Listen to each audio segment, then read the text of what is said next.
ଭରସା କରିକି ଆପଣଙ୍କୁ ଗୋଟେ ଦାୟିତ୍ୱ ଦେଇଛି କେମିତି ଆପଣ କେମିତି ତୁଲେଇବେ? ନାଇଁ ଆଜିର ଯୋଉ କାର୍ଯ୍ୟକ୍ରମ ଥିଲା ମୁଁ ପ୍ରଥମ ଥର ପାଇଁ ଗୁରୁତ୍ୱପୂର୍ଣ୍ଣ କଟକ ଜିଲ୍ଲା ଯୋଉ ଗୋଟେ ବୃହତ୍କାୟ ଜିଲ୍ଲା ହେଇଛି ଭାରତୀୟ ଜନତା ପାର୍ଟିର ତାର ସଭାପତି ଦାୟିତ୍ୱ ନେଲା ପରେ ପ୍ରଥମ ଥର ପାଇଁ ଗାଁକୁ ଆସିଥିଲି ଏବଂ ଏଠି ଆମର ଗ୍ରାମ ଦେବତୀ ମହାବୀର ମା ତାରିଣୀ ଏବଂ ଆମ ଶିବ ମନ୍ଦିର ଯୋଉଟା ସୋମନାଥ ମନ୍ଦିର ଆମେ ଯୋଉ ଠିଆ ହେଇଛେ ଏବଂ ମୋ ପରିବାରର ଆମ ଗାଁର ସମସ୍ତ ଗୁରୁଜନଙ୍କଠାରୁ ଆଶୀର୍ବାଦ ନେଲି। ତାର ପରେ ପ୍ରଭୁ ଶୋଭନେଶ୍ୱରଙ୍କ ଆଶୀର୍ବାଦ ନେଲା ପରେ ଭାରତୀୟ ଜନତା ପାର୍ଟି ନିଆଳି ନିର୍ବାଚନ ମଣ୍ଡଳୀର ମାନ୍ୟବର ବିଧାୟକ ଛବି ମଲ୍ଲିକଙ୍କ ନେତୃତ୍ୱରେ ଯେଉଁ ସମ୍ବର୍ଦ୍ଧନା ସଭା ରାଲି ଆୟୋଜିତ ହେଲା ସେଥିରେ ଯୋଗଦେଲି। କାର୍ଯ୍ୟକର୍ତ୍ତାଙ୍କର ଜୋଶ ତାଙ୍କର ଖୁସି ତାଙ୍କର ମୋ ପ୍ରତି ଥିବା ଆତ୍ମୀୟତା ଦେଖି ମୁଁ ପୁରା ଆଶ୍ଚର୍ଯ୍ୟାନ୍ୱିତ ଏବଂ ଆଶା କରୁଛି ଆଗାମୀ ଦିନରେ ଏମିତି ଆମ ଭିତରେ ଭାତୃଭାବ ରହିବ ଆତ୍ମୀୟତା ରହିବ ଏବଂ ସଂଗଠନ ଆହୁରି ସୁଦୃଢ଼ ହେବ ଏବଂ ଆସନ୍ତା ପଞ୍ଚାୟତ ନିର୍ବାଚନରେ ଭାରତୀୟ ଜନତା ପାର୍ଟି ଫାଳିକିଆ ୱାନ୍ ସାଇଡ୍ ଭିକ୍ଟ୍ରି କରିବ ଲ୍ୟାଣ୍ଡସ୍ଲାଇଡ୍ ଭିକ୍ଟ୍ରି କରିବ ନିଆଳି ନିର୍ବାଚନ ମଣ୍ଡଳୀରେ ମୋର ଆଶା ଓ ବିଶ୍ୱାସ ଅଛି।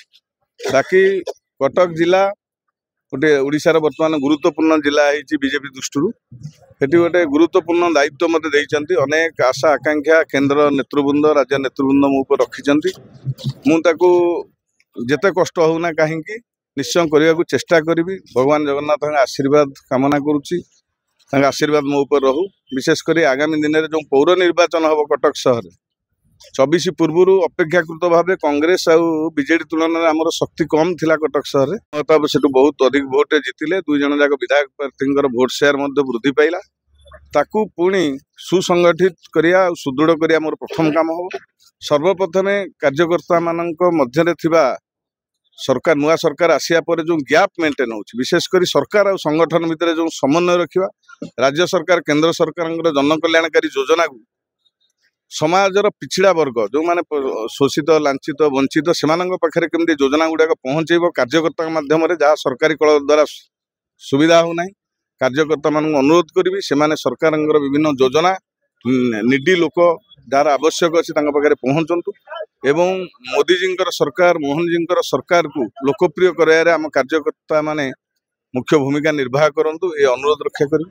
ଆଉ ଗୋଟେ କଥା ହେଲା ଯୋଉ ଥିଲା ବିଜେଡି ଗଡ଼ ନିଆଳି ସେ ଗଡ଼କୁ ଛତିବାବୁ ଭାଙ୍ଗିଲା ପରେ ଯୋଉ ରହିଛି ଲୋକଙ୍କର ସ୍ୱତଃସ୍ଫୂର୍ତ୍ତ ଭାବରେ ଯୋଉମାନେ ଥିଲେ ଆଗୁ ଧାଡ଼ିର ଛାମୁଆ ନେତା ଆଉ କର୍ମୀମାନେ ଛବାବୁଙ୍କର ଯୋଉ ନେତୃତ୍ୱରେ ଆଗକୁ ସେ ମିଶୁଛନ୍ତି ମିଶ୍ରଣ ପର୍ବ ଆମେ ଦେଖୁଛୁ କେମିତି ଦେଖୁଛନ୍ତି ଯୋଉ ଇଲେକ୍ସନ କଥା କହିଲେ ଯେ କେତେ ପ୍ରଭାବ ପଡ଼ିବ ଦଳ ଉପରେ କିଛି ପ୍ରଭାବ ପଡ଼ିବ?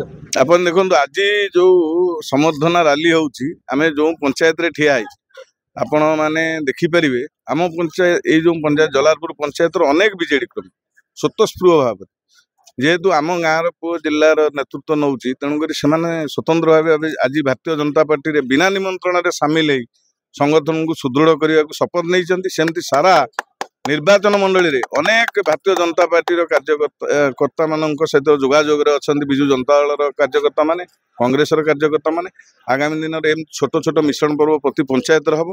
ଆମେ ପଞ୍ଚାୟତ ନିର୍ବାଚନର ବର୍ଷକ ପୂର୍ବରୁ ଆମେ ସମ୍ପୂର୍ଣ୍ଣ ରୋଡ୍ ମ୍ୟାପ୍ ପ୍ରସ୍ତୁତ କରିଥିବୁ ଏବଂ କଣ୍ଟାପଡ଼ା ନିଆଳି ବାରଙ୍ଗ ବ୍ଲକ ଆମେ ନିଶ୍ଚୟ ଦଖଲ କରିବୁ ଆମେ ଦୃଢ଼ୋକ୍ତି ପ୍ରକାଶ କରୁ। ଛବାବୁଙ୍କର ଯୋଉ ନେତୃତ୍ୱରେ 7 ମାସ ଏଇ ଯୋଉ କାର୍ଯ୍ୟକ୍ରମ କେମିତି ତୁଲେଇଛନ୍ତି ସେ ତାଙ୍କ ଦାୟିତ୍ୱକୁ କେମିତି ଦେଖନ୍ତୁ ଛବାବୁ ପଲିଟିକାଲ ଲୋକ କମ୍ ଏବଂ ଜଣେ ଭଲ ଲୋକ ଅଧିକ ସେ ବହୁତ ନିର୍ଭୀକ ସଚୋଟ ଯୋଉଟା ତାଙ୍କ ପାଖରେ ଆମେ ଦେଖିବାକୁ ମିଳୁ ଆମେ ସେଥିପାଇଁ ତାଙ୍କ ଦ୍ୱାରା ଇନ୍ସପାୟାର୍ଡ ସେ ଜଣେ ସଚୋଟ ଲୋକ ଏବଂ ସେ ଯାହା କହନ୍ତି ମୁହଁରେ କୁହନ୍ତି ସେ ଛଳନା କ'ଣ ଜାଣିନାହାନ୍ତି ପଲିଟିକାଲ ୱାର୍ଡ ସେ କେବେ ବି କୁହନ୍ତିନି ତାଙ୍କ ଭାଷଣରେ। ବିଗତ ଦିନମାନଙ୍କରେ ସେ ଆପଣ ଆମେ ପ୍ରଭାତୀ ପରିଡ଼ା ଆମର ଯେ ମାନନୀୟ ଉପମୁଖ୍ୟମନ୍ତ୍ରୀ ତାଙ୍କ ଘରକୁ ଯୋଉଦିନ ତାଙ୍କ ମାଆଙ୍କ ଦେହାନ୍ତ ହେଇଥିଲା ମାନ୍ୟବର ବିଧାୟକ ଥିଲେ ଉପମୁଖ୍ୟମନ୍ତ୍ରୀ ଥିଲେ ପିପିଲିର ବିଧାୟକ ଥିଲେ ସେଠି ମାନନୀୟ ଉପମୁଖ୍ୟମନ୍ତ୍ରୀ ଗୋଟେ ବଢ଼ିଆ କଥା କହିଲେ ଓଡ଼ିଶାର 147ଟା କନଷ୍ଟିଚୁଏନ୍ସି ନିଆଳି ଗୋଟିଏ କନଷ୍ଟିଚୁଏନ୍ସି ମୋ ଡିପାର୍ଟମେଣ୍ଟରୁ ମୁଁ ନିମାପଡ଼ାକୁ ଆଣିପାରିନି 10 କୋଟି ଟଙ୍କା କିନ୍ତୁ 300ରୁ ଊର୍ଦ୍ଧ୍ୱ କୋଟି ଟଙ୍କା ପ୍ରାଚୀର ଉନ୍ନତିକରଣ ପାଇଁ ଛବି ମଲ୍ଲିକ ଜିଦ୍ଦି କରି ନେଇଛନ୍ତି ଏଇଟା ତାଙ୍କ ରାଜନୈତିକ ପରିପକ୍ୱତାର ନିଦର୍ଶନ। ତେଣୁକରି ଗୋଟେ ବିଧାୟକ ତାଙ୍କର ଯୋଉ ମ୍ୟାନିଫେଷ୍ଟୋ ରଖିଛନ୍ତି ମୁଁ ନିର୍ବାଚନ ମଣ୍ଡଳୀରେ ଏଇ ସାମୂହିକ କାର୍ଯ୍ୟ କରିବି ଆମେ ତାଙ୍କୁ ଛାଡ଼ିଦେବା ଉଚିତ।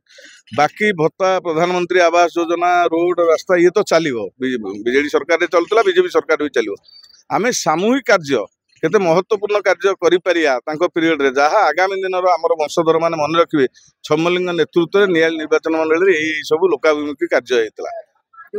ବିଜେପି ଗଭର୍ଣ୍ଣମେଣ୍ଟ ଆସିଲା ପରେ, ବିଜେପି ବିଧାୟକ ହେଲା ପରେ ଗୋଟେ ମାଇନରିଟି ଭୋଟ ଉପରେ ଗୋଟେ କରିଦେଲା କି ଛବାବୁ ଆସିଲେ ଆମ କଥା ବୁଝିବେନି, ଆମକୁ ଅବହେଳା କରିବେ, ସେମିତି ପରିଲକ୍ଷିତ କିଛି ହଉଛି କି? ଆଦୌ ହଉନି। ଆପଣ ମାନେ ଅଙ୍ଗେ ଅଙ୍ଗେ ଅନୁଭବ କରୁଥିବେ, ଯୋଉ ମାଇନରିଟି କମ୍ୟୁନିଟିର ଭୋଟର ମାନେ, ଆମ ଭାଇ ଭଉଣୀ ମାନେ ଆମକୁ ଭୋଟ ଦେଇନଥିଲେ, ଯୋଉ ତାଙ୍କ ମନ ଭିତରେ ଗୋଟେ ଶଙ୍କା ଥିଲା, ନାଇଁ ବିଜେପି ଆମ ଫରରେ କଦାପି କାମ କରିବେନି।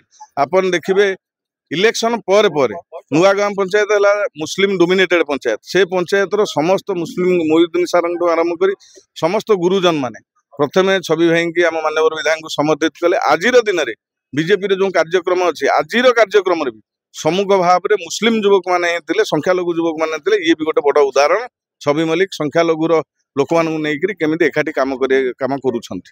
ଆପଣ ଯାହା ସ୍ୱପ୍ନ ଦେଖିଛନ୍ତି ବିଗତ ଆସନ୍ତା ନିର୍ବାଚନରେ ତା ଫଳପ୍ରଦ ହବା ପଛରେ ଏଇ ପଞ୍ଚାୟତ ଇଲେକ୍ସନ ତା ରିଫ୍ଲେକ୍ସନ ହବ। ଉଭୟ ନିଆଳି ଏବଂ ଅଲଣା ନୂଆଗାଁ ପଞ୍ଚାୟତ ଯୋଉଠିକି ଆମର ସଂଖ୍ୟାଲଘୁ ଭୋଟ ଅଧିକ ଅଛି, ଆମେ ନିଶ୍ଚୟ ଭାବେ ବିଜୟ ଲାଭ କରିବୁ।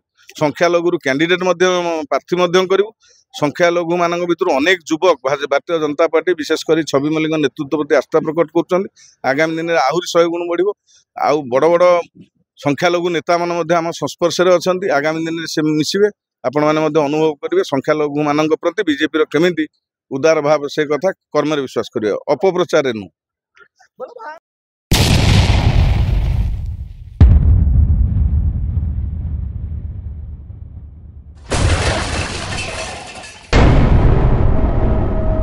NK Media, most trusted social media.